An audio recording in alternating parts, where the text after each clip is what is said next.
Hello friends, പുതിയൊരു വീഡിയോയിലേക്ക് സ്വാഗതം. ഇന്ന് നമുക്ക് PSC പ്രീവിയസ് ഇയർ ഡിഗ്രി എക്സാമിനേഷനുകളിൽ ആവർത്തിച്ച് ചോദിച്ചിട്ടുള്ള ക്വസ്റ്റ്യൻസും അവയുടെ അനുബന്ധ വിവരങ്ങളുമാണ് ഉൾപ്പെടുത്തിയിരിക്കുന്നത്. അപ്പോൾ വീഡിയോയിലേക്ക് പോകാം. ഫ്രാൻസിലെ പുരോഹിതന്മാർ ഈടാക്കിയിരുന്ന നികുതി ഏത്? തിഥേ. ഫ്രഞ്ച് വിപ്ലവത്തിന് മുൻപ് ഫ്രഞ്ച് സമൂഹത്തിൽ 3 തരം എസ്റ്റേറ്റുകൾ ഉണ്ടായിരുന്നു. പുരോഹിതന്മാർ ഒന്നാമത്തെ എസ്റ്റേറ്റ്, പ്രഭുക്കന്മാർ രണ്ടാമത്തെ എസ്റ്റേറ്റ്, കച്ചവടക്കാർ, എഴുത്തുകാർ, അഭിഭാഷകർ, ഉദ്യോഗസ്ഥർ, അധ്യാപകർ, ബാങ്കർമാർ എന്നിവരടങ്ങിയ മധ്യവർഗവും, കർഷകർ, കൈത്തൊഴിലുകാർ എന്നിവരും ഉൾപ്പെട്ട മൂന്നാമത്തെ എസ്റ്റേറ്റ് എന്നിവ. ധാരാളം ഭൂപ്രദേശം കൈവശം വെച്ചിരുന്ന പുരോഹിതന്മാർ എല്ലാത്തരം നികുതികളിൽ നിന്നും ഒഴിവാക്കപ്പെട്ടിരുന്നു. കർഷകരിൽ നിന്നും പുരോഹിതർ തിഥേ എന്ന പേരിലുള്ള നികുതി പിരിച്ചു. നികുതികളിൽ നിന്നും ഒഴിവാക്കപ്പെട്ടിരുന്ന പ്രഭുവർഗം സൈനിക സേവനം നടത്തി. വിശാലമായ ഭൂപ്രദേശം കൈവശമുണ്ടായിരുന്ന പ്രഭുക്കന്മാർ കർഷകരിൽ നിന്നും പലതരം നികുതികൾ പിരിച്ചു. ഭരണത്തിൽ ഒരവകാശവും ഇല്ലാതിരുന്ന മൂന്നാമത്തെ എസ്റ്റേറ്റുകാരുടെ സാമൂഹിക പദവി താഴ്ന്നതായിരുന്നു. തൈലേ എന്ന പേരിലുള്ള ഭൂനികുതി ഈ വിഭാഗം സർക്കാരിന് നൽകേണ്ടിയിരുന്നു. 2. മുഗൾ കലയെയും വാസ്തുവിദ്യയെയും സംബന്ധിച്ച താഴെ പറയുന്ന പ്രസ്താവന പരിഗണിക്കുക. ആൻസർ ഓപ്ഷൻ ബി ആണ്. 1ഉം 2ഉം മാത്രം ശരി. സനാഡുവിലെ ഖുബ്ലൈ ഖാന്റെ കൊട്ടാരത്തിന്റെ സ്വപ്ന മാതൃകയായ ഫത്തേപൂർ സിക്രി അക്ബർ നിർമ്മിച്ചു. ജഹാംഗീർ ആരംഭിച്ചത് ഇൻഡോ ഇസ്ലാമിക് ബറോക്ക് ശൈലിയിലാണ്. മുഗൾ രാജാക്കന്മാരുടെയും പ്രഭുക്കന്മാരുടെയും കൊട്ടാരങ്ങളിലേക്കുള്ള വസ്തുക്കൾ നിർമ്മിച്ച് വിതരണം ചെയ്തിരുന്ന കേന്ദ്രങ്ങൾ കാർഖാനകൾ എന്നറിയപ്പെട്ടു. സൽത്താനത്ത് ഭരണകാലത്ത് ഇന്ത്യയിൽ രൂപം കൊണ്ട പുതിയ വാസ്തുവിദ്യാ ശൈലിയാണ് ഇൻഡോ ഇസ്ലാമിക് വാസ്തുവിദ്യാ ശൈലി. ഇൻഡോ ഇസ്ലാമിക് വാസ്തുവിദ്യാ ശൈലിയിൽ പണി തീർത്ത ആദ്യത്തെ നിർമ്മിതിയാണ് കുത്തബ് മിനാർ. ഇൻഡോ ഇസ്ലാമിക് വാസ്തുവിദ്യാ ശൈലിയിൽ പണി തീർത്ത ആദ്യത്തെ നിർമ്മിതി ഏതാണ്? കുത്തബ് മിനാർ. കമാനങ്ങൾ, താഴികക്കുടങ്ങൾ, മിനാരങ്ങൾ എന്നിവ ഇൻഡോ ഇസ്ലാമിക് വാസ്തുവിദ്യാ ശൈലിയുടെ മുഖ്യ സവിശേഷതകളായിരുന്നു. കെട്ടിടങ്ങളിൽ അലങ്കാരത്തിനായി പുഷ്പങ്ങളും സസ്യങ്ങളും കുത്തിവെക്കുക, നിർമ്മിതികളോട് ചേർന്ന് വിശാലമായ പൂന്തോട്ടങ്ങൾ ഉണ്ടാക്കുക എന്നിവ ഇൻഡോ ഇസ്ലാമിക് വാസ്തുവിദ്യാ ശൈലിയുടെ പ്രത്യേകതയായിരുന്നു.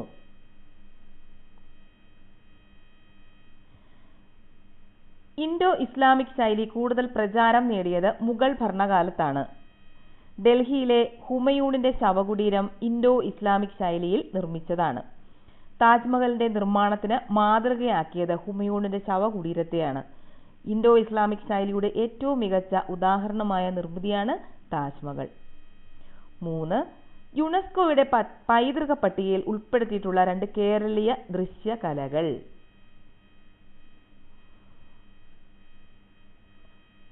കൂടിയാട്ടവും മുടിയേറ്റും. യുനെസ്കോയുടെ അംഗീകാരം ലഭിച്ച ആദ്യത്തെ കേരളീയ കലാരൂപമാണ് കൂടിയാട്ടം. 2001 കൂടിയാട്ടത്തെ masterpiece of the oral and intangible heritage of humanity ആയി യുനെസ്കോ അംഗീകരിച്ചത്. 2010 മുടിയേറ്റിനെ UNESCO representative list of the intangible cultural heritage of ഹ്യൂമാനിറ്റിയിൽ ഉൾപ്പെടുത്തിയത്. കേരളത്തിലെ കോഴിക്കോട് നഗരത്തെ 2024 യുനെസ്കോ സിറ്റി ഓഫ് ലിറ്ററേച്ചറായി പ്രഖ്യാപിച്ചത്. തെക്കൻ കേരളത്തിലും കൊച്ചി പ്രദേശത്തും കാളി സേവയുടെ ഭാഗമായി നടത്തുന്ന അനുഷ്ഠാനമാണ് മുടിയേറ്റ്. ഭദ്രകാളിയും ദാരികനും തമ്മിലുള്ള യുദ്ധമാണ് മുടിയേറ്റിന്റെ പ്രമേയം. കളമെഴുത്ത്, പ്രതിഷ്ഠ, പൂജ, താലപ്പൊലി, തിരിയൊഴിച്ചിൽ, കളം മായ്ക്കൽ എന്നിവയാണ് പ്രാരംഭ ചടങ്ങുകൾ. സൂര്യൻ അസ്തമിച്ചാൽ തുടങ്ങുന്ന മുടിയേറ്റ് പുലരുന്നതിന് മുൻപ് അവസാനിക്കും. പ്രാചീന സംസ്കൃത നാടകങ്ങളുടെ കേരളീയമായ രംഗ അവതരണ രീതിയാണ് കൂടിയാട്ടം. 2000 വർഷത്തോളം പഴക്കമുള്ള കലാരൂപമാണിത്. ഹസ്തമുദ്രകൾ ഉപയോഗിച്ചുള്ള വിസ്തരിച്ച അഭിനയവും ഇളകിയാട്ടം, പകർന്നാട്ടം, ഇരുന്നാട്ടം തുടങ്ങിയ സവിശേഷ അഭിനയ രീതികളും കൂടിയാട്ടത്തിലുണ്ട്. മിഴാവാണ് കൂടിയാട്ടത്തിലെ പ്രധാന വാദ്യം. ഇടയ്ക്ക, ശംഖ്, കുറുംകുഴൽ, കുഴിത്താളം എന്നിവ മറ്റു വാദ്യങ്ങളാണ്. ക്ഷേത്ര മതിൽക്കെട്ടിനുള്ളിലെ കൂത്തമ്പലങ്ങൾ എന്നറിയപ്പെടുന്ന നാടകശാലകളാണ് കൂടിയാട്ടത്തിന്റെ രംഗവേദി. 4. GSTയെ പറ്റി താഴെ പറയുന്നവയിൽ ഏതാണ് തെറ്റ്? ആൻസർ ഓപ്ഷൻ ബി, ഒന്നു മാത്രം. GST കൗൺസിലിൽ എല്ലാ സംസ്ഥാനങ്ങളുടെയും മുഖ്യമന്ത്രിമാരും പ്രധാനമന്ത്രിയും ഉൾപ്പെടുന്നു. അതാണ് തെറ്റ്. നിലവിലെ പരോക്ഷ നികുതി സമ്പ്രദായം ലളിതമാക്കാനും ഒരു രാജ്യത്ത് ഒറ്റ നികുതി എന്ന തത്വം നടപ്പാക്കാനുമായി ഇന്ത്യയിൽ നിലവിലുണ്ടായിരുന്ന പരോക്ഷ നികുതികളുടെ നല്ലൊരു വിഭാഗത്തെ ഉൾപ്പെടുത്തി നടപ്പാക്കിയതാണ് ചരക്ക് സേവന നികുതി അഥവാ GST. ചരക്ക് സേവന നികുതി പരോക്ഷ നികുതിക്ക് ഉദാഹരണമാണ്. ചരക്ക് സേവന നികുതി അഥവാ GST പരോക്ഷ നികുതിക്ക് ഉദാഹരണമാണ്. ഇന്ത്യയിലെ ഏകീകൃത പരോക്ഷ നികുതി സമ്പ്രദായമാണ് ചരക്കു സേവന നികുതി. ഇന്ത്യയിൽ ചരക്കു സേവന നികുതി പ്രാബല്യത്തിൽ വന്നത് 2017 ജൂലൈ 1-നാണ്. എന്നാണ് 2017 ജൂലൈ 1-ന്. ചരക്കു സേവന നികുതി പ്രാബല്യത്തിലാക്കിയത് 101-ാം ഭരണഘടനാ ഭേദഗതിയാണ് 2016. പ്രാബല്യത്തിലാക്കിയത് ഏത് ഭേദഗതിയാണ്? 101-ാം ഭരണഘടനാ ഭേദഗതി 2016. GST കൗൺസിൽ അഥവാ GST സമിതിയുടെ ചെയർമാൻ കേന്ദ്ര ധനകാര്യ മന്ത്രിയാണ്.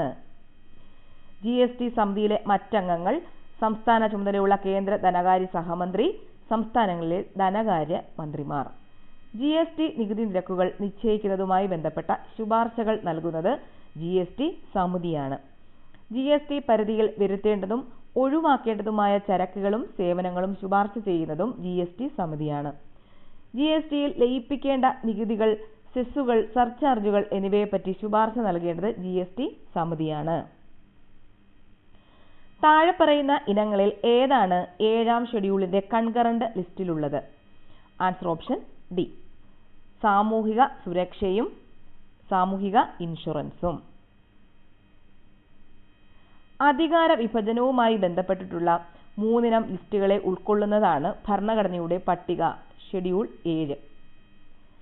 ഭരണഘടനയുടെ അനുച്ഛേദം 246-ലാണ് പട്ടിക 7 ഉള്ളത്. Union list, state list, concurrent list എന്നിവയാണ് 3 ലിസ്റ്റുകൾ.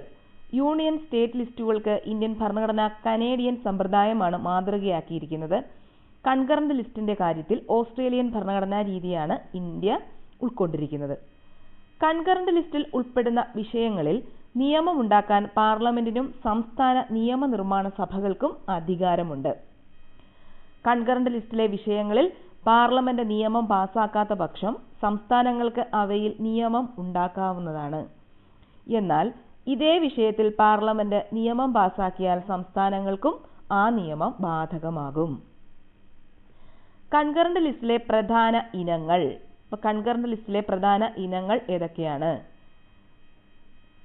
ക്രിമിനൽ നിയമം, സംസ്ഥാനങ്ങൾക്കിടയിലെ തടവുകാരുടെ കൈമാറ്റം, വിവാഹം, വിവാഹമോചനം, ട്രസ്റ്റുകളും, പാപ്പരാക്കൽ, വിദ്യുച്ഛക്തി, വർത്തമാന പത്രങ്ങൾ, പുസ്തകങ്ങൾ, ഫാക്ടറികൾ, ബോയിലറുകൾ, വില നിയന്ത്രണം, ജനന മരണ രജിസ്ട്രേഷൻ, ധർമ്മസ്ഥാപനങ്ങൾ, വൈദ്യവൃത്തി, നിയമവൃത്തി, വിദ്യാഭ്യാസം, തൊഴിലും തൊഴിലില്ലായ്മയും, തൊഴിലാളി സംഘടനകൾ, മായം ചേർക്കൽ, ആസൂത്രണം, വനങ്ങൾ, വന്യമൃഗ സംരക്ഷണം, കൃഷിഭൂമി ഒഴികെയുള്ള സ്വത്തിന്റെ കൈമാറ്റം, ദത്തെടുക്കലും പിന്തുടർച്ച അവകാശവും. 6. ഇന്ത്യ ആദ്യ റിപ്പബ്ലിക് ദിനം ആഘോഷിച്ചപ്പോൾ റിപ്പബ്ലിക് ദിന പരേഡിലെ മുഖ്യ അതിഥി ആരായിരുന്നു? Answer option C, Indonesian president Sukarno. ഇന്ത്യയുടെ രണ്ടാമത്തെ റിപ്പബ്ലിക് ദിനാഘോഷത്തിന്റെ 1951-ലാണ് രണ്ടാമത്തെ റിപ്പബ്ലിക് ദിനാഘോഷം. മുഖ്യാതിഥി നേപ്പാൾ രാജാവ് ത്രിഭുവൻ ബീർ ബിക്രം ഷാ ആയിരുന്നു. ഭൂട്ടാൻ രാജാവ് ജിഗ്മേ ദോർജി വാങ്ചുക് ആയിരുന്നു 1954-ലെ റിപ്പബ്ലിക് ദിനാഘോഷത്തിലെ പ്രധാന അതിഥി. പാകിസ്ഥാന്റെ ഗവർണർ ജനറൽ മാലിക് ഗുലാം മുഹമ്മദ് ആയിരുന്നു 1955-ലെ ചീഫ് ഗസ്റ്റ്. 1956-ൽ 2 മുഖ്യാതിഥികൾ ഉണ്ടായിരുന്നു. ബ്രിട്ടീഷ് ധനകാര്യമന്ത്രി റാബ് ബട്ട്ലറും ജപ്പാനീസ് ചീഫ് ജസ്റ്റിസ് കൊതാരോ ടനാക്കയും. 1961 റിപ്പബ്ലിക് ദിനാഘോഷങ്ങളുടെ ചീഫ് ഗസ്റ്റ് ബ്രിട്ടീഷ് രാജ്ഞി എലിസബത്ത് II ആയിരുന്നു. യുഗോസ്ലോവിയൻ പ്രസിഡന്റ് ടിറ്റോ ആയിരുന്നു 1968 മുഖ്യാതിഥികളിൽ ഒരാൾ. ഇന്ത്യയുടെ റിപ്പബ്ലിക് ദിനാഘോഷങ്ങളിൽ മുഖ്യാതിഥിയായി പങ്കെടുത്ത ആദ്യത്തെ ബ്രിട്ടീഷ് പ്രധാനമന്ത്രിയാണ് John Major. 1993 South African president Nelson Mandela ആയിരുന്നു 1995 മുഖ്യാതിഥി. ഇന്ത്യയുടെ റിപ്പബ്ലിക് ദിനാഘോഷങ്ങളുടെ ചീഫ് ഗസ്റ്റായ ആദ്യത്തെ അമേരിക്കൻ പ്രസിഡന്റാണ് ബാരക് ഒബാമ. 2015 7. താഴെ പറയുന്നവരിൽ ആരാണ് ഇന്ത്യയുടെ മുഖ്യ വിവരാവകാശ കമ്മീഷണർക്കുള്ള സെലക്ഷൻ കമ്മിറ്റിയിലെ അംഗം? ആൻസർ ഓപ്ഷൻ സി, ലോക്സഭയിലെ പ്രതിപക്ഷ നേതാവ്. കേന്ദ്ര വിവരാവകാശ കമ്മീഷണർ, ഇൻഫർമേഷൻ കമ്മീഷണർമാർ എന്നിവരെ രാഷ്ട്രപതിക്ക് ശുപാർശ ചെയ്യുന്ന സമിതിയിൽ ഉൾപ്പെട്ടവർ പ്രധാനമന്ത്രി, ലോക്സഭയിലെ പ്രതിപക്ഷ നേതാവ്, ഒരു ക്യാബിനറ്റ് മന്ത്രി.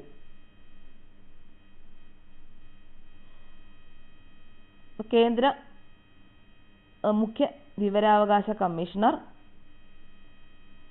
ഇൻഫർമേഷൻ കമ്മീഷണർമാർ എന്നിവരെ രാഷ്ട്രപതിക്ക് ശുപാർശ ചെയ്യുന്ന സമിതിയിൽ ഉൾപ്പെട്ടവർ ആരൊക്കെയാണ്? പ്രധാനമന്ത്രി, ലോക്സഭയിലെ പ്രതിപക്ഷ നേതാവ്, ഒരു ക്യാബിനറ്റ് മന്ത്രി. കേന്ദ്ര മുഖ്യ വിവരാവകാശ കമ്മീഷണർ, ഇൻഫർമേഷൻ കമ്മീഷണർമാർ എന്നിവരെ രാഷ്ട്രപതിക്ക് ശുപാർശ ചെയ്യുന്ന സമിതിയുടെ തലവൻ പ്രധാനമന്ത്രിയാണ്. കേന്ദ്ര വിവരാവകാശ കമ്മീഷൻ അംഗങ്ങൾ, മുഖ്യ വിവരാവകാശ കമ്മീഷണർ എന്നിവരെ നിയമിക്കുന്നത് രാഷ്ട്രപതിയാണ്. മുഖ്യ വിവരാവകാശ കമ്മീഷണർ, വിവരാവകാശ കമ്മീഷണർമാർ എന്നിവരെ പദവിയിൽ നിന്നും നീക്കം ചെയ്യാൻ അധികാരമുള്ളത് രാഷ്ട്രപതിക്കാണ്. സംസ്ഥാനങ്ങളിലെ മുഖ്യ വിവരാവകാശ കമ്മീഷണർ, വിവരാവകാശ കമ്മീഷണർമാർ എന്നിവരെ നിയമിക്കുന്നത് ഗവർണർ. സംസ്ഥാനങ്ങളിലെ മുഖ്യ വിവരാവകാശ കമ്മീഷണർ, മറ്റ് കമ്മീഷണർമാർ എന്നിവരെ ഗവർണർക്ക് ശുപാർശ ചെയ്യുന്ന സമിതിയിലെ അംഗങ്ങൾ ആരൊക്കെയാണ്? സംസ്ഥാന മുഖ്യമന്ത്രി, നിയമസഭയിലെ പ്രതിപക്ഷ നേതാവ്, സംസ്ഥാനത്തെ ഒരു ക്യാബിനറ്റ് മന്ത്രി. സംസ്ഥാനങ്ങളിലെ മുഖ്യ വിവരാവകാശ കമ്മീഷണർ, മറ്റ് കമ്മീഷണർമാർ എന്നിവരെ ഗവർണർക്ക് ശുപാർശ ചെയ്യുന്ന സമിതിയുടെ തലവൻ മുഖ്യമന്ത്രിയാണ്. അടുത്ത ക്വസ്റ്റ്യൻ 8. ഒരു വലിയ ഭൂമിശാസ്ത്രപരമായ പ്രദേശത്ത് വ്യാപിച്ചു കിടക്കുന്ന ശൃംഖലയെ ഡാഷ് എന്ന് പറയുന്നു. Answer option C, van. ഒരു വിനിമയ ഇലക്ട്രോണിക് മാധ്യമത്തിലൂടെ പരസ്പരം ബന്ധിപ്പിച്ചിട്ടുള്ള കമ്പ്യൂട്ടറുകളുടെയും മറ്റ് കമ്പ്യൂട്ടിംഗ് ഹാർഡ്വെയർ ഉപകരണങ്ങളുടെയും ഒരു കൂട്ടമാണ് കമ്പ്യൂട്ടർ ശൃംഖല അഥവാ കമ്പ്യൂട്ടർ നെറ്റ്വർക്ക്. ഒരു ശൃംഖലയിലുള്ള കമ്പ്യൂട്ടറുകളെ കേബിളുകൾ, ടെലിഫോൺ ലൈനുകൾ, റേഡിയോ തരംഗങ്ങൾ, ഇൻഫ്രാറെഡ് തരംഗങ്ങൾ, ഉപഗ്രഹങ്ങൾ ഇവയിലേതെങ്കിലും ഉപയോഗിച്ച് പരസ്പരം ബന്ധിപ്പിക്കാം. ഏറ്റവും ചെറിയ കമ്പ്യൂട്ടർ നെറ്റ്വർക്കായി അറിയപ്പെടുന്നതാണ് പേഴ്സണൽ ഏരിയ നെറ്റ്വർക്ക് അഥവാ പാൻ. അപ്പോൾ ഏറ്റവും ചെറിയ കമ്പ്യൂട്ടർ നെറ്റ്വർക്ക് ഏതാണ്? പേഴ്സണൽ ഏരിയ നെറ്റ്വർക്ക് അഥവാ പാൻ ആണ്. ഒരു വ്യക്തിയുടെ പരിധിയിലുള്ള വിനിമയ ഉപകരണങ്ങളുടെ, അതായത് computer, mobile phone, tablet, printer തുടങ്ങിയവ ശൃംഖലയാണ് പാൻ. എങ്ങനെയാണ്? ഒരു വ്യക്തിയുടെ പരിധിയിലുള്ള വിനിമയ ഉപകരണങ്ങളുടെ ഒരു ശൃംഖലയാണ് എന്ത്? പാൻ എന്ന് പറയുന്നത്. ഒരു മുറിക്കുള്ളിലോ ഒരു കെട്ടിടത്തിനുള്ളിലോ ഒരു സ്ഥാപന പരിധിയിലോ പരസ്പരം ബന്ധിപ്പിച്ചിരിക്കുന്ന വിവര വിനിമയത്തിനും കമ്പ്യൂട്ടിങ്ങിനുമുള്ള ഉപകരണങ്ങളാണ് ഒരു ലോക്കൽ ഏരിയ നെറ്റ്വർക്ക് അഥവാ ലാൻ ശൃംഖലയിലുള്ളത്. ഏതാനും മീറ്ററോ ഏതാനും കിലോമീറ്ററോ വൃത്തപരിധിക്കുള്ളിൽ ആയിരിക്കും ഇവയുടെ പ്രവർത്തനം. ഏതിൻ്റെയാണ്? ലാനിൻ്റെ, ലോക്കൽ ഏരിയ നെറ്റ്വർക്ക്. പല നഗരങ്ങളിലും രാജ്യങ്ങളിലും ഭൂഖണ്ഡങ്ങളിലുമായി വ്യാപിച്ചു കിടക്കുന്ന വിവരവിനിമയ കമ്പ്യൂട്ടിംഗ് ഉപകരണങ്ങൾ വൈഡ് ഏരിയ നെറ്റ്വർക്ക് അഥവാ വാൻ ശൃംഖലയിൽ ഉൾപ്പെടുന്നു. 100 കിലോമീറ്റർ വൃത്തപരിധിക്ക് അപ്പുറത്തേക്കും ഇവയുടെ പ്രവർത്തനം വ്യാപിച്ചിരിക്കുന്നു. സ്വകാര്യ കമ്പ്യൂട്ടറുകൾ, ലാൻ, മാൻ, മറ്റ് വാൻ ശൃംഖലകൾ എന്നിവയും ഇതിൽ അംഗങ്ങളായിരിക്കും. എല്ലാത്തരം വിനിമയ മാധ്യമങ്ങളും വാൻ ശൃംഖലയിൽ ഉപയോഗിക്കുന്നു. വാൻ ശൃംഖലയ്ക്ക് ഉത്തമോദാഹരണമാണ് ഇന്റർനെറ്റ്. ലോകത്തിലെ ഏറ്റവും വലിയ വാൻ നെറ്റ്വർക്കായി കരുതപ്പെടുന്നത് ഇന്റർനെറ്റ് ആണ്. രാജ്യത്തിനുള്ളിലും വിവിധ ഭൂഖണ്ഡങ്ങളിലുമായി വ്യാപിച്ചു കിടക്കുന്ന ATM ശൃംഖല, ബാങ്ക് ശൃംഖല, ഗവൺമെന്റിന്റെയും അന്താരാഷ്ട്ര സ്ഥാപനങ്ങളുടെയും ശൃംഖലകൾ എന്നിവ വാൻ ശൃംഖലയ്ക്ക് ഉദാഹരണങ്ങളാണ്. അടുത്തത് 9. വ്യാവസായവൽക്കരണത്തിന്റെ അടിസ്ഥാനത്തിൽ സാമ്പത്തിക വികസനത്തിന് ഒരു പദ്ധതി തയ്യാറാക്കാനായി 1938 ദേശീയ ആസൂത്രണ സമിതി, ആസൂത്രണ കമ്മീഷന്റെ മുൻഗാമി, സ്ഥാപിക്കുന്നതിൽ പ്രധാന പങ്ക് വഹിച്ചതാര്? Answer option B, Jawaharlal Nehru. British ചൂഷണവും ഇന്ത്യയുടെ വികസന മുരടിപ്പും എങ്ങനെ തരണം ചെയ്യാം എന്നത് പ്രധാന ചർച്ചാ വിഷയമായ കോൺഗ്രസ് സമ്മേളനമായിരുന്നു 1931 കറാച്ചി സമ്മേളനം. ഇന്ത്യൻ നാഷണൽ കോൺഗ്രസിന്റെ ആഭിമുഖ്യത്തിൽ ദേശീയ ആസൂത്രണ സമിതിക്ക് രൂപം നൽകിയത് 1938 ജവഹർലാൽ നെഹ്റുവായിരുന്നു ഇതിന്റെ തലവൻ. ഒരു സംഘം വ്യവസായികൾ മുംബൈയിൽ സമ്മേളിച്ച് ഇന്ത്യയുടെ സാമ്പത്തിക വികസനത്തിനായി രൂപം കൊടുത്തതാണ് ബോംബെ പദ്ധതി. ബോംബെ പദ്ധതിക്ക് രൂപം നൽകിയത് 1944 ഇന്ത്യയുടെ ആസൂത്രണ ആശയങ്ങൾക്ക് കരുത്തേകിയ ജനകീയ പദ്ധതി അഥവാ പീപ്പിൾസ് പ്ലാനിന് രൂപം നൽകിയ സാമൂഹിക പ്രവർത്തകനാണ് MN റോയ്. ആരാണ്? MN റോയ്. ഇന്ത്യയുടെ സാമ്പത്തിക ആസൂത്രണത്തിന് വ്യക്തമായ മാർഗനിർദ്ദേശങ്ങൾ നൽകിയ വ്യക്തിയാണ് M. വിശ്വേശ്വരയ്യ. ഇന്ത്യൻ ആസൂത്രണത്തിന്റെ പിതാവ് എന്നറിയപ്പെടുന്നതും അദ്ദേഹമാണ്. ഇന്ത്യൻ ആസൂത്രണത്തിന്റെ പിതാവ് ആരാണ്? M. വിശ്വേശ്വരയ്യയാണ്. ഇന്ത്യയുടെ ആസൂത്രിത സമ്പദ് വ്യവസ്ഥ അഥവാ പ്ലാൻഡ് ഇക്കണോമി ഓഫ് ഇന്ത്യ എന്ന കൃതി രചിച്ചത് M. വിശ്വേശ്വരയ്യയാണ്. കേന്ദ്രമന്ത്രിസഭയുടെ ഒരു പ്രമേയത്തിലൂടെ ആസൂത്രണ കമ്മീഷന് രൂപം നൽകിയത് 1950 മാർച്ച് 15 10.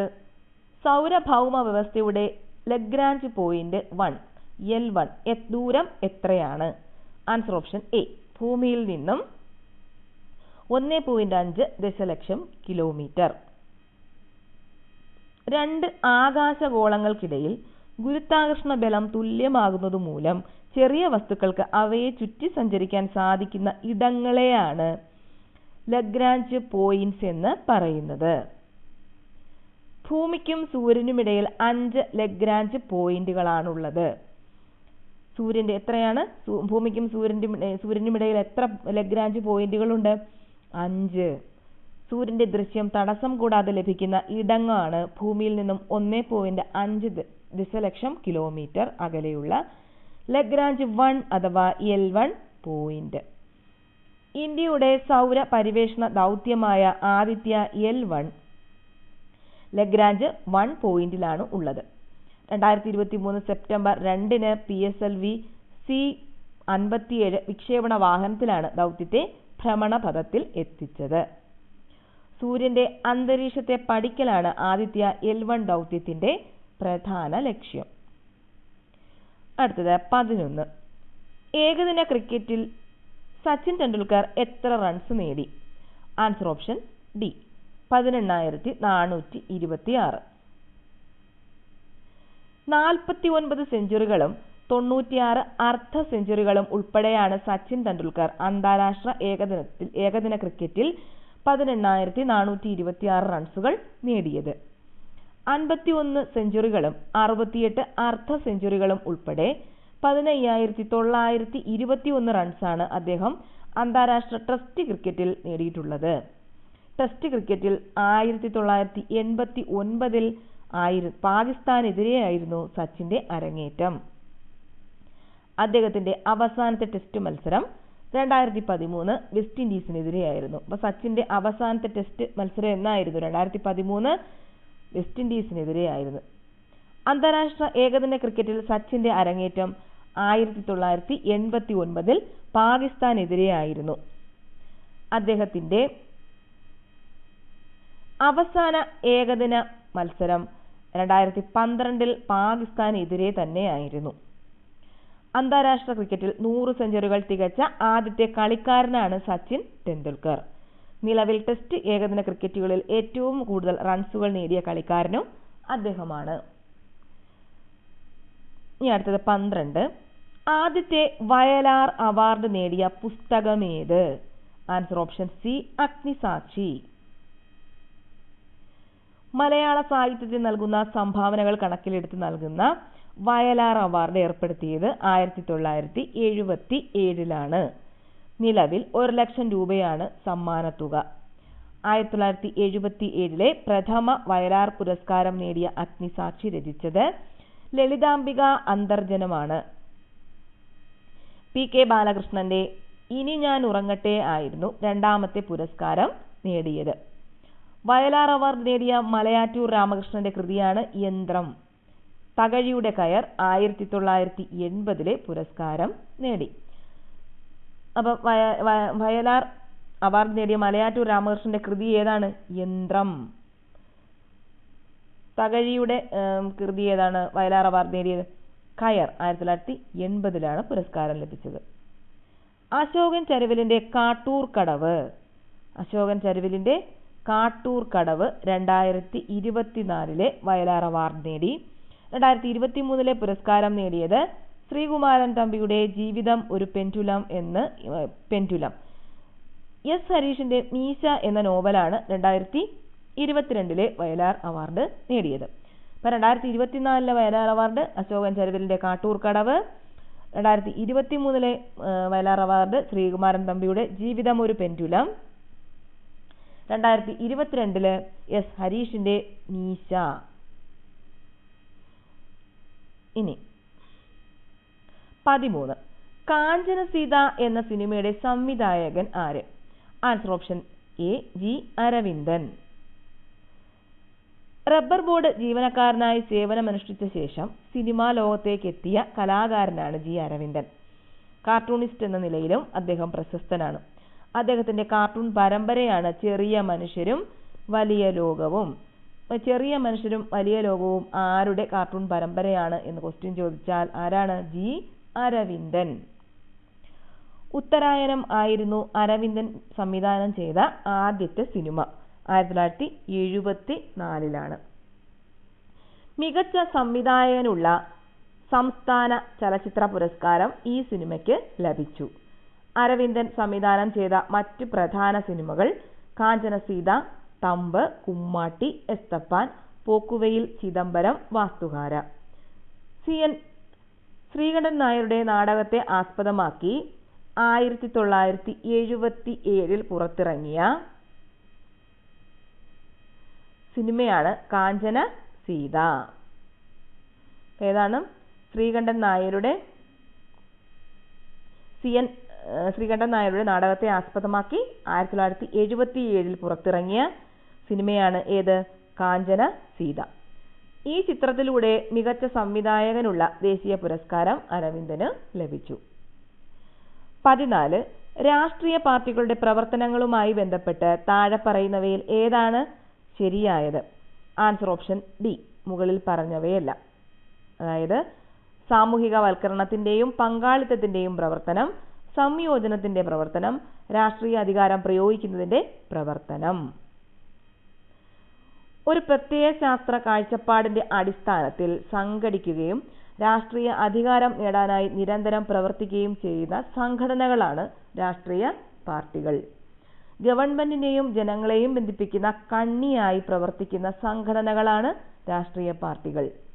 ഓരോ രാഷ്ട്രീയ പാർട്ടിയും തിരഞ്ഞെടുപ്പ് പ്രചരണത്തിന്റെ ഭാഗമായി പുറത്തിറക്കുന്ന ലഘുലേഖകളാണ് തിരഞ്ഞെടുപ്പ് പ്രകടന പത്രിക.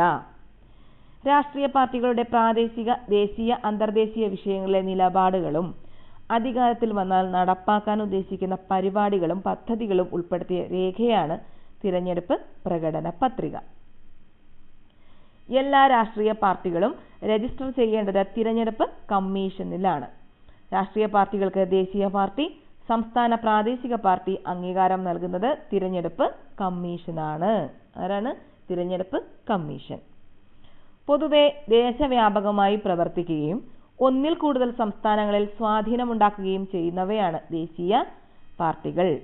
ഒരു സംസ്ഥാനത്തു മാത്രം സ്വാധീനമുള്ളവയാണ് സംസ്ഥാന പാർട്ടികൾ. ദേശീയ സംസ്ഥാന പാർട്ടികൾക്ക് നിശ്ചയിച്ച മാനദണ്ഡങ്ങൾ പാലിക്കാത്തവയാണ് രജിസ്റ്റേർഡ് പാർട്ടികൾ. തിരഞ്ഞെടുപ്പുമായി ബന്ധപ്പെട്ട പെരുമാറ്റച്ചട്ടം രൂപവൽക്കരിക്കൽ, തിരഞ്ഞെടുപ്പ് കണക്കുകൾ പരിശോധിക്കൽ എന്നിവ തിരഞ്ഞെടുപ്പ് കമ്മീഷന്റെ ചുമതലകളാണ്. തിരഞ്ഞെടുപ്പിൽ മത്സരിക്കുന്ന എല്ലാ സ്ഥാനാർത്ഥികളെയും തിരസ്കരിക്കാൻ വോട്ടർമാർക്ക് അവകാശം നൽകുന്ന സംവിധാനമാണ് നിഷേധ വോട്ട്.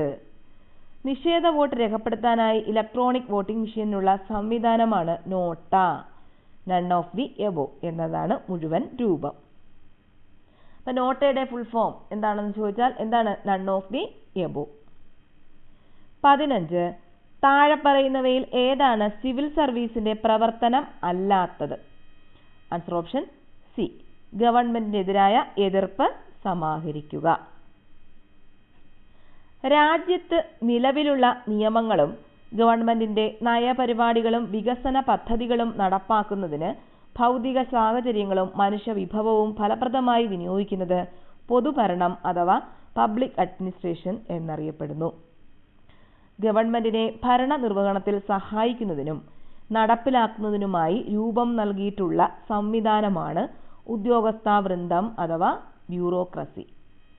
ഗവൺമെന്റിന്റെ സേവനങ്ങൾ ജനങ്ങളിൽ എത്തിക്കുക വഴി പൊതുഭരണ ശൃംഖലയെ ചലനാത്മകമാക്കുന്നത് ഉദ്യോഗസ്ഥരാണ്.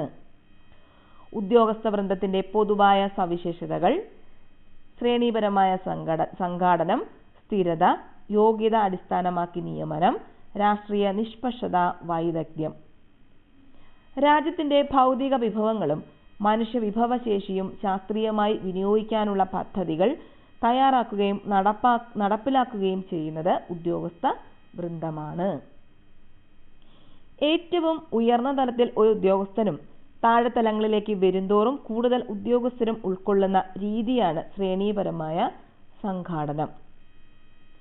ഇന്ത്യയിലെ സിവിൽ സർവീസിന്റെ വർഗീകരണം അഖിലേന്ത്യാ സർവീസ്, കേന്ദ്ര സർവീസ്, സംസ്ഥാന സർവീസ് എന്നിങ്ങനെയാണ്. എങ്ങനെയാണ് സിവിൽ സർവീസിന്റെ വർഗീകരണം? അഖിലേന്ത്യാ സർവീസ്, കേന്ദ്ര സർവീസ്, സംസ്ഥാന സർവീസ് തുടങ്ങിയവയാണ്. 16 ഫാക്ടർ ചെലവിൽ GDP ഇതിന് തുല്യമാണ്. Answer option A. വിപണി വിലയിൽ GDP മൈനസ് അറ്റ പരോക്ഷ നികുതികൾ. ഒരു രാജ്യത്തിന്റെ ഭൂപ്രദേശത്തിനകത്ത് ഒരു വർഷം ഉൽപ്പാദിപ്പിക്കുന്ന ആകെ അന്തിമ ചരക്ക് മൈനസ് സേവനങ്ങളുടെ കമ്പോള വിലയാണ് GDP. അപ്പം എന്താണ്? ഒരു രാജ്യത്തിന്റെ ഭൂപ്രദേശത്തിനകത്ത് ഒരു വർഷം ഉൽപ്പാദിപ്പിക്കുന്ന അന്തിമ ചരക്ക് മൈനസ് സേവനങ്ങളുടെ കമ്പോള വിലയാണ് GDP എന്ന് പറയുന്നത്. വിദേശ കമ്പനിയുടെയോ പ്രാദേശിക കമ്പനിയുടെയോ ഉടമസ്ഥതയിലാണോ എന്ന് പരിഗണിക്കാതെ സ്വദേശികളോ വിദേശികളോ നടത്തുന്ന ഉൽപ്പാദനത്തിന്റെ മൂല്യം കമ്പോള വിലയിലുള്ള GDPയിൽ കണക്കിലെടുക്കുന്നു. മൊത്ത ആഭ്യന്തര ഉൽപ്പാദനത്തിൽ നിന്നും, അതായത് കമ്പോള വിലയിലുള്ള അറ്റ ഉൽപ്പന്ന നികുതി കുറയ്ക്കുമ്പോൾ ലഭിക്കുന്നതാണ് ഘടകച്ചെലവിനെ ഫാക്ടർ കോസ്റ്റ് അടിസ്ഥാനമാക്കിയ GDP. ഉപഭോക്താക്കൾ വിപണിയിൽ നൽകുന്ന വിലയാണ് കമ്പോള വില. ഇതിൽ ഉൽപ്പന്ന നികുതിയും സബ്സിഡിയും ഉൾപ്പെടുന്നു. ഘടകച്ചെലവ് എന്നാൽ ഉൽപ്പാദകർക്ക് ഉൽപ്പന്നത്തിന് ലഭിക്കുന്ന വിലയാണ്. അതിനാൽ കമ്പോള വിലയിൽ നിന്നും അറ്റ പരോക്ഷ നികുതി കുറച്ചാൽ ഘടകച്ചെലവ് ലഭിക്കുന്നു. ഒരു വർഷം ഒരു രാജ്യത്തിന്റെ ആഭ്യന്തര അതിർത്തിക്കകത്ത് ഉൽപ്പന്ന യൂണിറ്റുകൾ ഉൽപ്പാദിപ്പിക്കുന്ന ഉൽപ്പന്നത്തിന്റെ പണപരമായ മൂല്യമാണ് ഫാക്ടർ ചെലവിലെ GDP. ഒരു രാജ്യത്തെ സ്വാഭാവിക താമസക്കാർ ഉൽപ്പാദിപ്പിക്കുന്ന ആകെ ചരക്കു സേവനങ്ങളുടെ കമ്പോള വിലയിലെ മൂല്യമാണ് മൊത്ത ദേശീയ ഉൽപ്പന്നം GNP. ഒരു വർഷം ഒരു രാജ്യത്തെ ഉൽപ്പാദക ഘടകങ്ങൾക്ക് ലഭിക്കുന്ന ഉൽപ്പന്നത്തിന്റെ മൂല്യമാണ് മൊത്ത ദേശീയ ഉൽപ്പന്നം. 17 ഒരു സങ്കോചപരമായ ധനനയത്തിൽ സർക്കാർ എന്താണ് ചെയ്യുന്നത്? ആൻസർ ഓപ്ഷൻ സി, കുറഞ്ഞ സർക്കാർ ചെലവും ഉയർന്ന നികുതികളും. സമ്പദ് വ്യവസ്ഥയുടെ ഗതിയെ സ്വാധീനിക്കാൻ കഴിയും വിധം സർക്കാർ ചെലവുകളും നികുതി നയവും കൈകാര്യം ചെയ്യുന്നതാണ് ധനനയം. ധനനയം എന്ന് പറഞ്ഞാൽ എന്താണ്?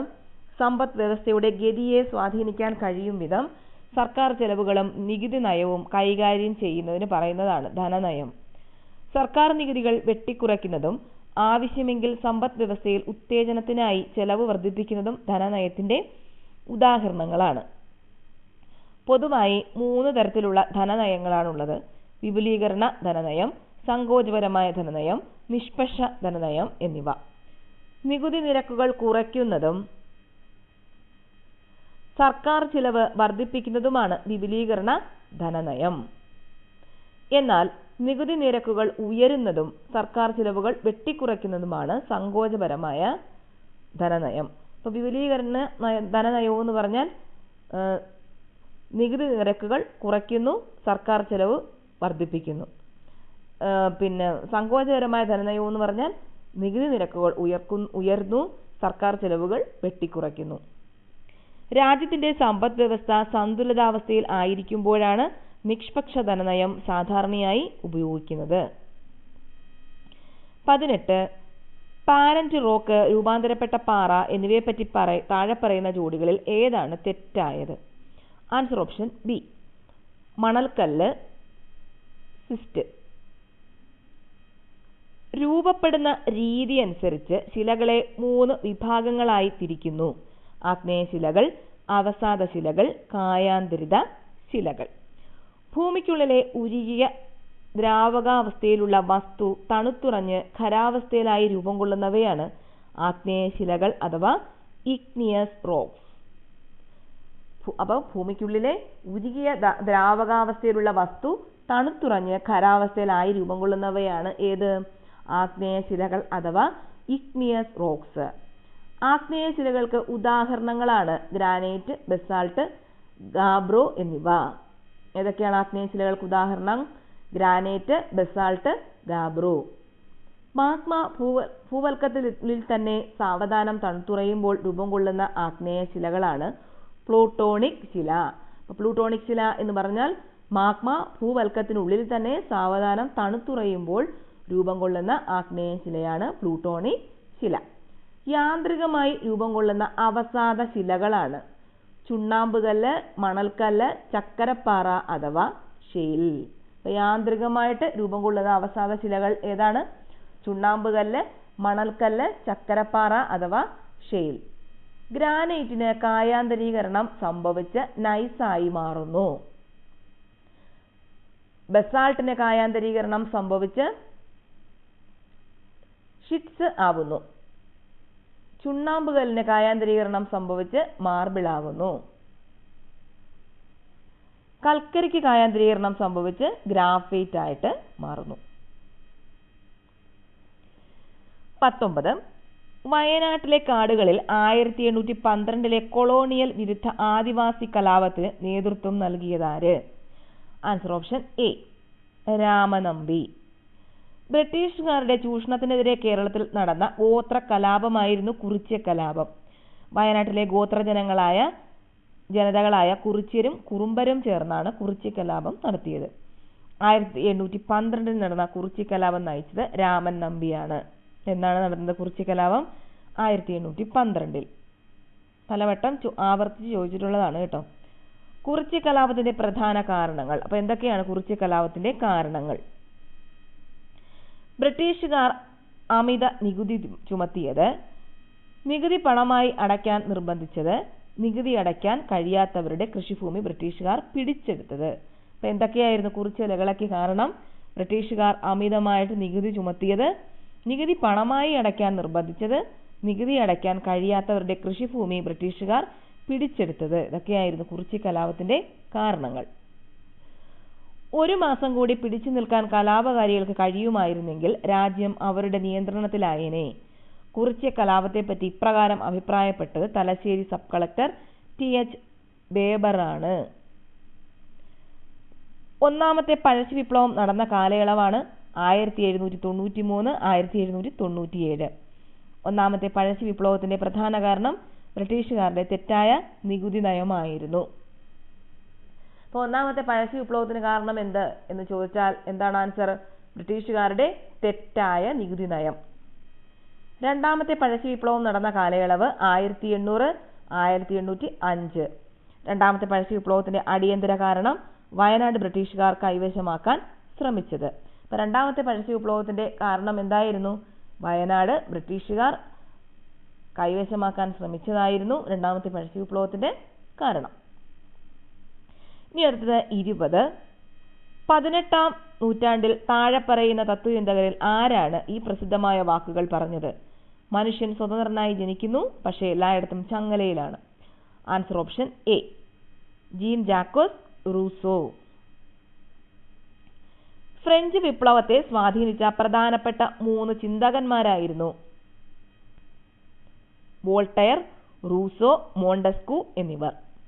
പുരോഹിതന്മാരുടെ ചൂഷണത്തെ പരിഹസിച്ച വോൾട്ടയർ യുക്തിചിന്ത, സമത്വം, മനുഷ്യസ്നേഹം എന്നീ ആശയങ്ങളെ പ്രോത്സാഹിപ്പിച്ചു. സ്വതന്ത്രമായി ജനിക്കുന്ന മനുഷ്യൻ എവിടെയും ചങ്ങലയിലാണ് എന്ന പ്രസ്താവനയിലൂടെ റൂസോ സ്വാതന്ത്ര്യത്തിന്റെ പ്രാധാന്യം വ്യക്തമാക്കി. ജനങ്ങളാണ് പരമാധികാരിയെന്ന് പ്രഖ്യാപിച്ച റൂസോയുടെ വിഖ്യാത കൃതിയാണ് ദ സോഷ്യൽ കോൺട്രാക്ട്. ഏതാണ്? The social contract. Social contract. ജനാധിപത്യത്തെയും റിപ്പബ്ലിക്കിനെയും മോണ്ടസ്ക്യൂ പ്രോത്സാഹിപ്പിച്ചു.